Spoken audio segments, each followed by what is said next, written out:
हरिओम. योगदास जय गणेश जोशी लिखित आध्यात्मिक लेख परमबोध. लेख क्रमांक 3. परमदुःख.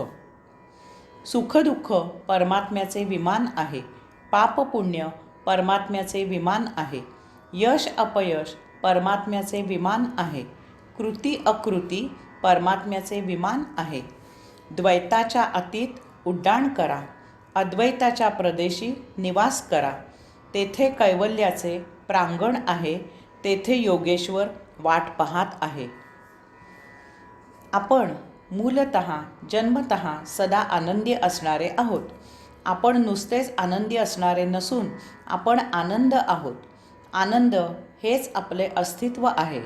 आनंद हेच आपले जीवन आहे. आनंद हीच आपली नैसर्गिक ओळख आहे. आनंद हीच आपली नियती आहे. या विश्वात आनंदाशिवाय अन्य काहीही नाही. येथे द्वैताचा नियम सिद्ध होत नाही, कारण आनंदाच्या विरुद्ध काहीही नाही. आनंद अद्वैत आहे.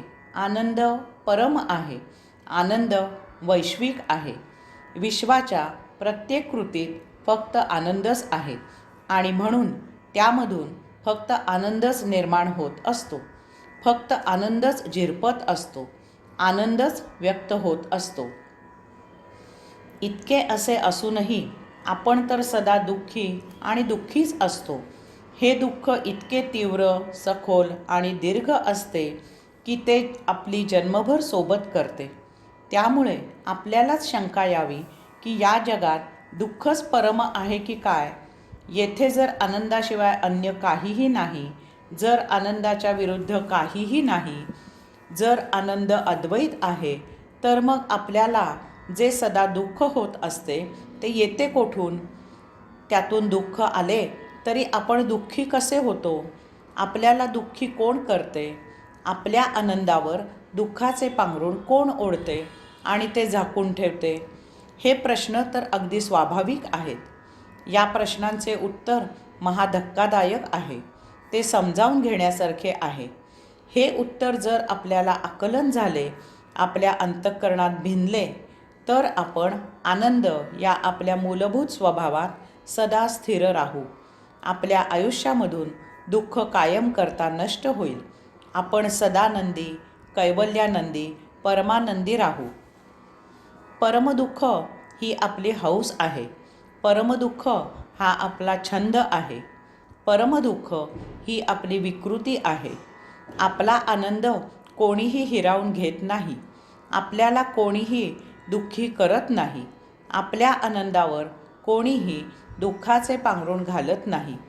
आपण आपणच आनंदापासून दूर होऊन दुःखी होत असतो, परमदुःखी होत असतो.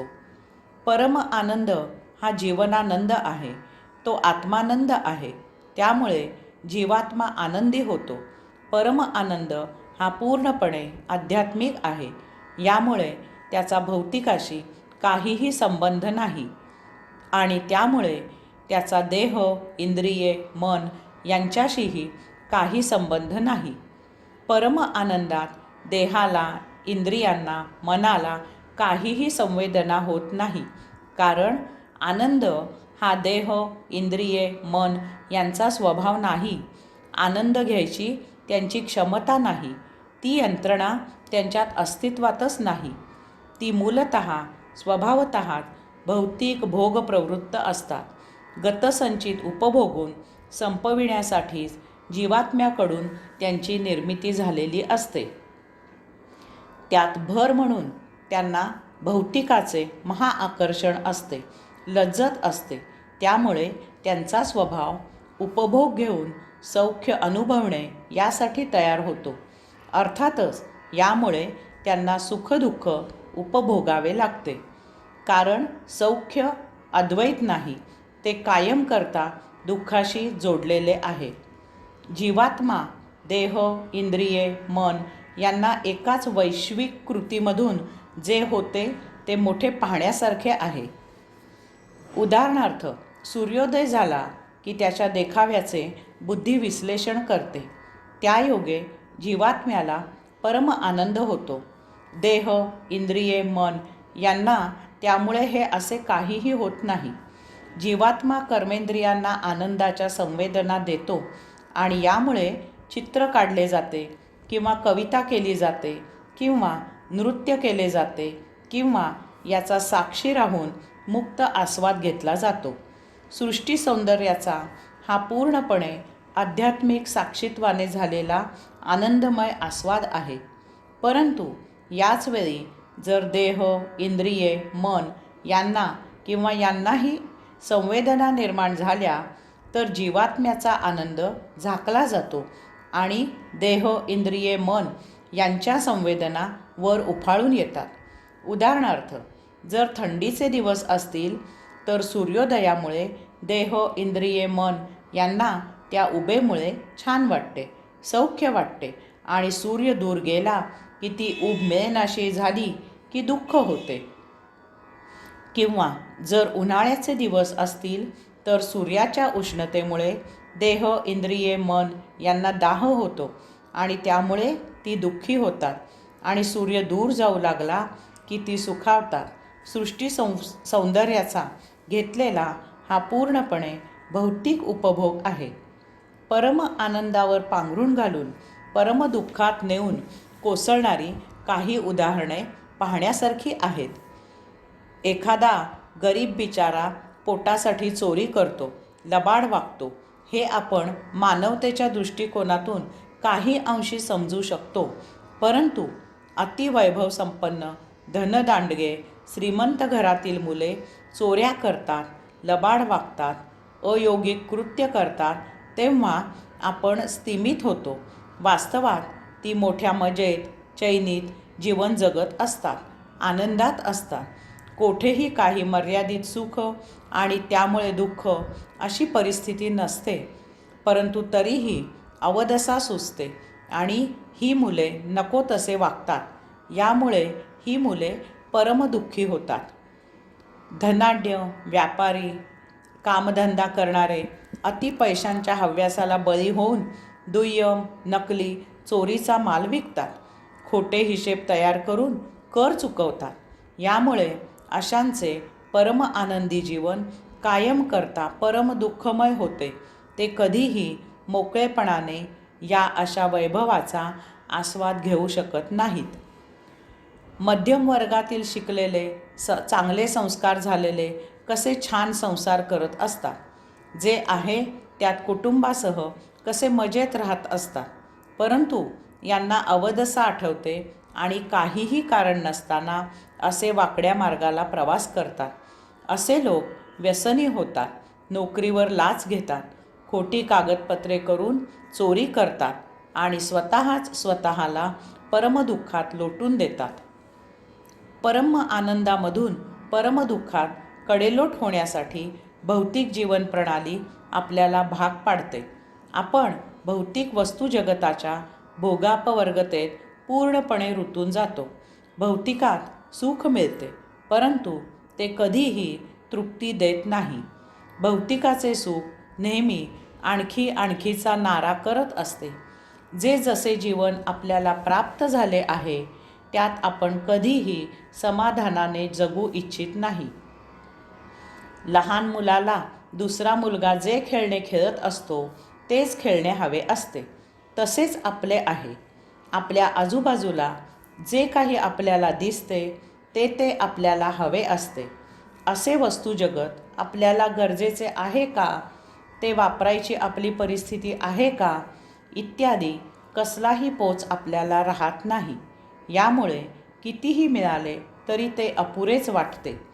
यामुळे आपण या भौतिकामधून मिळत असलेले सुख आणखी निराळ्या प्रकारच्या न मिळालेल्या सुखामुळे होणाऱ्या त्या दुःखात ते मिळत असलेले सुख उपभोगत असतो. यामुळे अशा सुखाचाही आपण पूर्ण आस्वाद घेत नाही. आपण सदा परमदुःखात आयुष्य जगत असतो. कपाळाला सदा अतृप्तीची, असमाधानाची आठी असते. देह, इंद्रिये, मन ही गतसंचिताचे का होईना, परंतु भौतिक वस्तू जगताचा उपभोग घेण्यासाठीच निर्माण झालेली असतात. त्यामुळे ती गतसंचित उपभोग घेऊन झाल्यावर त्या उपभोगांच्या प्रांगणामधून दूर होत नाही, तर ती तेथेच रेंगाळून आणखी सौख्याची इच्छा करून गत नसलेले उपभोग घेतात आणि आपल्याला गतसंचितामधून सोडविण्यासाठी आपणच निर्माण केलेली देह, इंद्रिये, मन आपल्याला नवनवीन उपभोगात ढकलतात आणि आपले जन्ममरणाचे फेरे वाढवतात. स्वाभाविकच या भौतिक सुखदुःखात आपण आपले आयुष्य जखडून गेल्यामुळे सुखदुःखाच्या फेऱ्यामधून कधीही बाहेर होत नाही. सतत नवीन सौख्याच्या शोधात आपण सतत दुःखातच जगत असतो. सुखदुःख या द्वंद्वात आपण अडकतो. यामुळे त्या पलीकडील अद्वैतातील आनंद आपल्याला कधीही मिळत नाही. हेच ते परमदुःख आहे. यावरून असे म्हणावेसे वाटते की स्वभावतःच परम आनंदाचा शोध घेणारे आपण वस्तुतः दुःखाचाच शोध घेत असतो. अतिसौख्याच्या हव्यासामुळे आपण क्षणिक सुखामधून वस्तुतः दीर्घकालीन दुःखात ओढले जातो. महाआश्चर्य आहे की हे अतितीव्र आणि कुशाग्र बुद्धी असलेल्या आपल्या लक्षात येत नाही.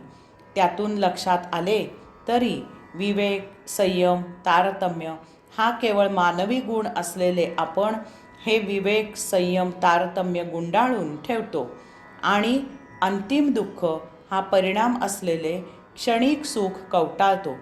इतकेच नव्हे तर हीच चूक परत परत करतो आणि कमी कष्टात परम आनंदात जीवन जगायचे सोडून अतिकष्ट घेत परमदुःखात आयुष्य जगतो. यावरून एक दैव दुर्विलास पाहण्यासारखा आहे. परम आनंद हा आपला नैसर्गिक जन्मतःच स्वभाव आहे.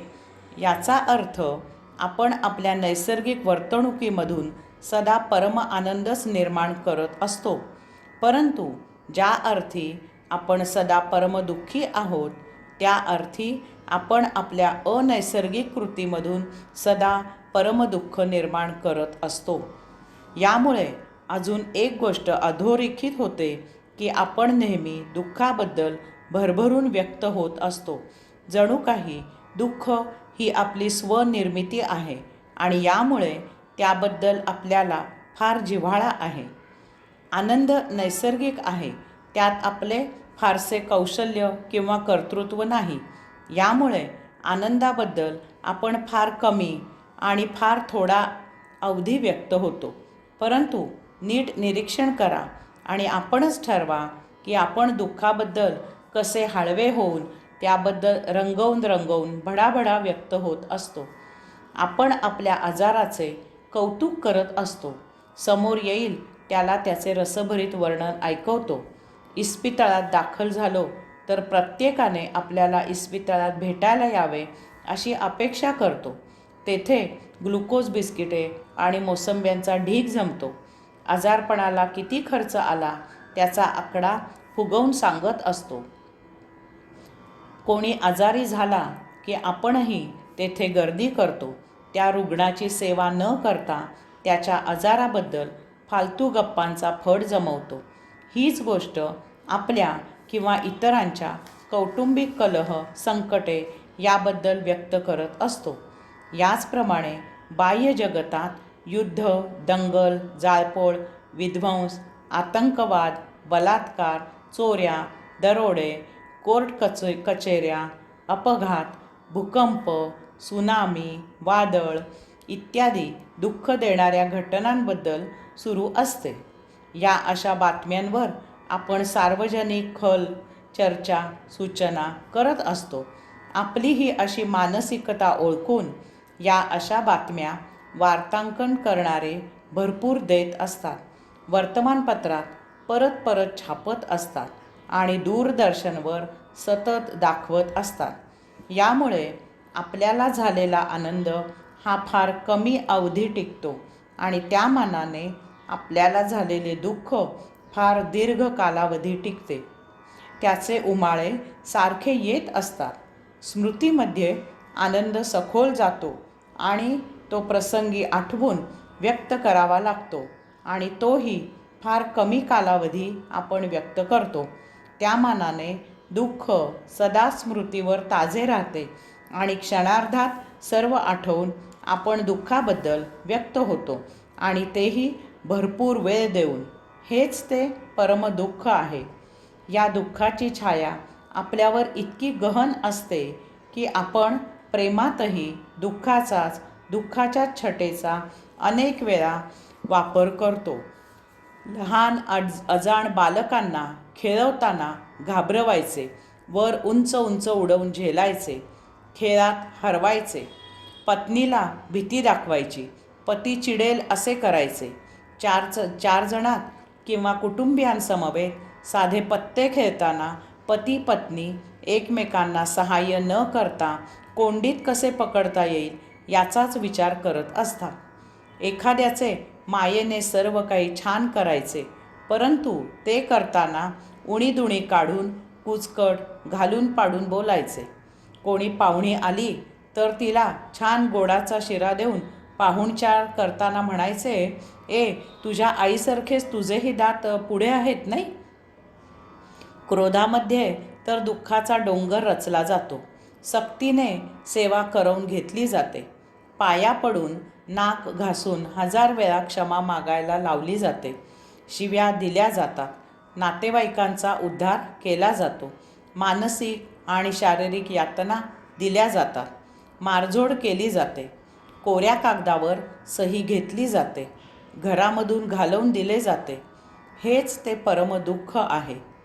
वृक्ष, लता, पल्लवी इत्यादी झाडे आयुष्यभर एका जागी उभी राहून प्राप्त जीवन आनंदात जगतात. कृमी-किडे चिखलात प्राप्त जीवन मोठ्या आनंदात जगतात. जलचर प्राणी जलाशयात अत्यंत मर्यादित सुविधांचा स्वीकार करून प्राप्त जीवन मोठ्या आनंदात जगतात. पशुपक्षी जगताचे अत्यंत मर्यादित आकलन होत असलेले प्राप्त जीवन मोठ्या आनंदात जगतात. आपण मानवच तेवढे उत्तमोत्तम गोष्टी स्वर्गात पाठवून तेथे डोळे लावून येथे नरक निर्माण करून जगत असतो. हा काय प्रकारचा आपला करंटेपणा आहे हेच समजत नाही. हेच ते परमदुःख आहे. झोपडीतील टोपलीभर दुःखात प्रभुनाम घेत मुक्तीसाठी जीवन न जगता आपण महालाचे स्वप्न पाहतो. त्यासाठी काबाड कष्ट करतो. एकदाचा तो महाल उभारतो आणि त्यातील दुःखाच्या डोंगरावर पिचत आयुष्य जगतो. खेडेगावात सहज साधे नैसर्गिक जीवन न जगता शहरात भपकारेबाज बेगडी आयुष्य जगायला येतो. त्या कृत्रिम आयुष्यातील छुपे असह्य दुःख भपकाऱ्याच्या हव्यासापायी सहन करतो. जगाला धक्का न लावणारे साधे सरळ जीवन आपल्याला नकोसे होते. त्याऐवजी आपल्याला पैसा, प्रसिद्धी, प्रतिष्ठा देणारे आयुष्य प्रिय आहे आणि त्यामुळे मानसिक, शारीरिक त्रास, दुःख, पीडा जी होते त्यावर आपले प्रेम आहे. कारण त्यात तो नतद्रष्ट मी, अहंकार फुलून जगाला दिसेल इतका वर येतो. त्यासाठी दुःख झेलायची आपली तयारी असते. जन्मोजन्मी हेच करतो. परंतु त्या नियतीकडून प्राप्त छोट्याशा दुःखाचा स्वीकार करून ते छोटेसे दुःख विनातक्रार उपभोगून सहजच संपवून त्या पलीकडील परम आनंद प्राप्त करत नाही. हेच ते परमदुःख आहे. जोपर्यंत दुःख आहे तोपर्यंत आपले परमात्म्याकडील मागणे संपणे शक्य नाही. कारण आपण दुःख इतके निर्माण करून ठेवले आहे की ते आपल्याला निस्तरणे शक्य नाही. जोपर्यंत मागणे आहे तोपर्यंत परमात्मा प्राप्त होणे शक्य नाही, असे हे त्रांगडे झालेले आहे. तसेच दुःख निवारणासाठी परमात्मा आपल्याला जे काही साधेसुधे जीवन देतो ते आपल्याला रुचणे शक्य नाही. कारण इतके दिवस बडेजाव केलेला असतो. तो सोडून आता साधे जीवन कसे जगायचे? तो नतद्रष्ट मी, अहंकार नष्ट कसा व्हायचा? मग यामधून पूजा अर्चा, धार्मिक विधी, नवस सायास, यज्ञयाग सुरू होतात. आश्रम, मठ, मंदिर जवळ केले जातात. स्वामी, साधू महाराज यांच्या भजनी आणि नादी लागणे होते. यामधून नवीन दुःखांची मालिका सुरू होते. परंतु दुःख काही कमी होत नाही, त्यात भर होते. वेळ पैसा खर्च करून फक्त मनस्ताप मिळतो. यामुळे अनेक जणांना नैराश्य येते. ते व्यसनी होतात किंवा मनोरुग्ण वेडे होतात किंवा आत्महत्या करतात. हेच ते परमदुःख आहे. कारण असे आजार, असे दुःख हा आत्म आजार असतो. हे आत्मदुःख असते. यावर बाह्य भौतिक इलाज उपलब्ध नाही. यावर भौतिक औषध नाही. याला अध्यात्म हाच एकमेव इलाज आहे. यासाठी सत्संगाला पर्याय नाही. परंतु येथेही ढोंगी भोंदू स्वतःला साक्षात्कारी म्हणून जाहीर करून अध्यात्माचे दुकान थाटून बसलेले आहेत. येथेही फसगत होते. यामधून सहजासहजी बाहेर येणे होत नाही. कारण अशा ढोंगी भोंदूंच्या दुकानी हजेरी लावणे हाच प्रतिष्ठेचा मुद्दा झालेला असतो. आपले दुःखावरही प्रेम बसते, हेच परमदुःख आहे. हरी ओम.